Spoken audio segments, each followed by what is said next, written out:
உண்மையில் பாமக தலைவர் அன்புமணி உப்பு போட்டு சாப்பிடுபவர்தான். கட்சிக்கு அவப்பெயர் வந்திடக் கூடாது என்பதற்காக அப்பா ராமதாஸை எதிர்த்திருக்கிறார். இது நாடகமா இல்லை ஜனங்களை திசை திருப்புவா என்பதை உங்கள் எண்ணத்திற்கே விட்டுவிடுகிறேன். என்ன நடந்தது என்பதை பார்ப்போமா? மதுவுக்கு பேர் போன புதுச்சேரி ஒட்டியிருக்கும் விழுப்புரம் மாவட்டத்தை சேர்ந்த பாட்டனூரில் உள்ள சங்கமித்ரா கன்வென்ஷன் சென்டரில் தமிழகம் மற்றும் புதுச்சேரி பாமகவின் சிறப்பு மாநில பொதுக்குழு கூட்டம் டிசம்பர் 28 நடைபெற்றது.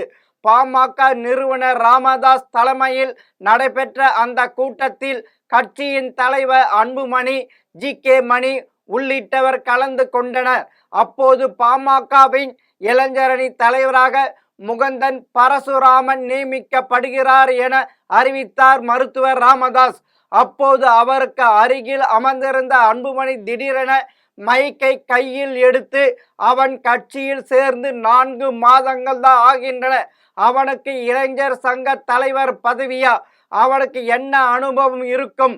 கட்சியில் இருக்கும் அனுபவம் வாய்ந்தவர்களுக்கு பதவி கொடுங்கள், களத்தில் நல்ல திறமையான ஆட்கள் வேண்டும் என்று கூறுகிறேன் என ஆவேசமான அன்புமணி. அவர் பேசிக்கொண்டிருக்கும் போதே குறுக்கிட்டு பேசிய மருத்துவர் ராமதாஸ், யாராக இருந்தாலும் நான் சொல்வதுதான் கேட்க வேண்டும், நான் சொல்வதுதான் கேட்கவில்லை என்றால் யாரும் இந்த கட்சியில் இருக்க முடியாது, இது நான் உண்டாக்கிய கட்சி என்று சீறினார் ராமதாஸ். அதற்கு மௌனமாக சிரித்து கொண்டே சரி என்றார் அன்புமணி. அதற்கு என்ன சரி சரி என்றார் போ அப்போ என்று டென்ஷனான ராமதாஸ். தொடர்ந்து பேசிய ராமதாஸ், மீண்டும் சொல்கிறேன், முகுந்தன் பரசுராமன் மாநில இளைஞர் சங்க தலைவராக நியமிக்கப்படுகிறார், கை தட்டுங்கப்பா என்றார். அப்போது குடும்பத்தில் இன்னொருத்தவரை போடுங்க என்று கூறிவிட்டு ஆவேசமாக மைக்கை கீழே போட்டார் அன்புமணி.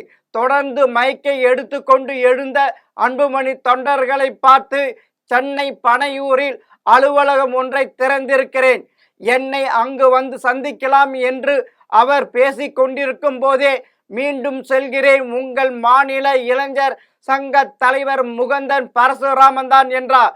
அதையடுத்து பனையூர் செல்போன் எண்ணை அறிவித்த அன்புமணி, இந்த எண்ணில் என்னை தொடர்பு கொள்ளலாம், எப்போது வேண்டுமானால் என்னை வந்து சந்திக்கலாம் என்றார்.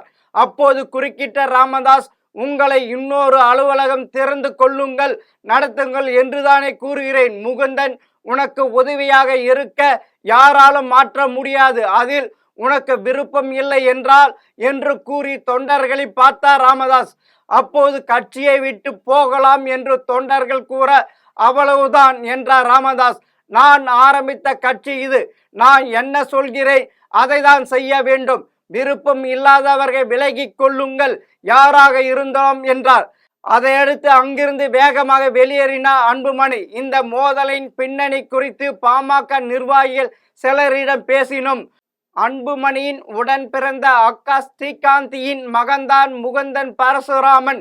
மாநில இளைஞரணி பதவி அவருக்கு வழங்குவதற்காக தான் 4 மாதங்களுக்கு முன்பு அவரை கட்சியில் இணைக்க முடிவெடுத்தார் ராமதாஸ். ஆனால் அப்போது அதற்கு எதிர்ப்பு தெரிவித்தார் அன்புமணி. ஏற்கனவே குடும்ப கட்சி என்று நம்மை விமர்சித்து கொண்டு இருக்கிறார்கள், இந்த சூழலில் முகுந்தனை ஏன் கட்சிக்கு அழைத்து வருகிறீர்கள் என்று கேட்டார். இந்த விவகாரம் குறித்து இருவருக்கும் நீண்ட நாட்களாகவே பனிப்போர் நிலவி வந்தது. டிசம்பர் 28 நடைபெற்ற பொதுக்குழு கூட்டத்தில் முகுந்தனை இளைஞரணி தலைவராக ராமதாஸ் அறிவிப்பார் என்பதும் அதற்கு அன்புமணி எதிர்ப்பு தெரிவிப்பார் என்பதும் கட்சியின் முன்னணி நிர்வாகிகள் அனைவருக்கும் தெரியும். முகுந்தனுக்கு இது தெரியும். அதனால்தான் முகுந்தனை ராமதாஸ் மேடைக்கு வரும்படி அழைக்கும் போது அவர் அங்கு செல்லவில்லை என்றனர். இதுதான் பாமக நடத்திய கூட்டத்தில் நடந்தது. ஏற்கனவே பாமகவை உடைத்து கொண்டு வெளியே வந்தவர்கள் பெரிதாக சாதிக்கவில்லை. இப்போது மகனே அதில் கையில் எடுத்ததால் உண்மையான பாமக தொண்டர்கள் அன்புமணி பின்னால் செல்ல தயாராக இருப்பார்கள் என்பது சந்தேகமில்லை. இதை பயன்படுத்தி திமுக குளிர் காய பார்க்கும். திமுக கூட்டணிக்கு எதிராக ஓரளவு வாக்கு சதவீதம் உள்ள கட்சி பாமக. அதனால் இதை தனக்கு சாதமாக பயன்படுத்தி கொள்ள பார்க்கும். என்ன செய்ய போகிறார் ராமதாஸ் மற்றும் அன்புமணி? மீண்டும் இன்னொரு தகவலோடு சந்திக்கிறேன். வணக்கம்.